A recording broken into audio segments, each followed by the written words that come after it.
Francisco Goya's black paintings have a peculiar place in art history. Painted at the end of his life as he descended into insanity and old age, they're often seen as an emblem of necessity in achieving great art. He painted these works in secret, never telling another soul, and then leaving them to be discovered after his death. The artist, as the story goes, is a recluse, spurned and unloved by society because of his genius. The artist sees the world completely differently, in a way never thought of before. He will live on the edge, albeit desperately, never having enough to eat nor enough to be respected.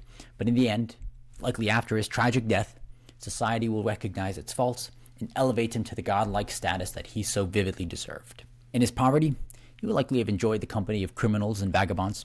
He will likely have an addiction to drugs or gambling or women, and if not, in its stead, will likely be some type of insanity.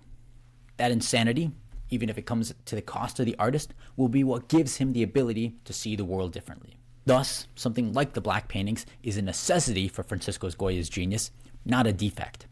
In fact, the black paintings themselves may go beyond being a necessity, but become the object of value themselves. Do we like Van Gogh because of his art? Maybe.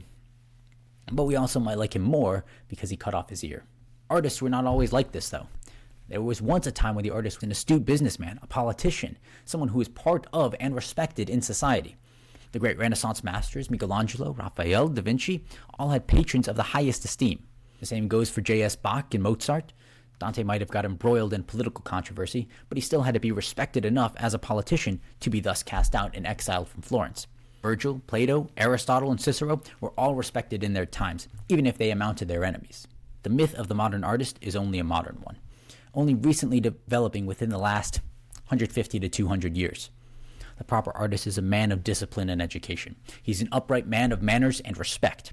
He's charming and admired by his peers, but isn't afraid of making arguments and thus making enemies.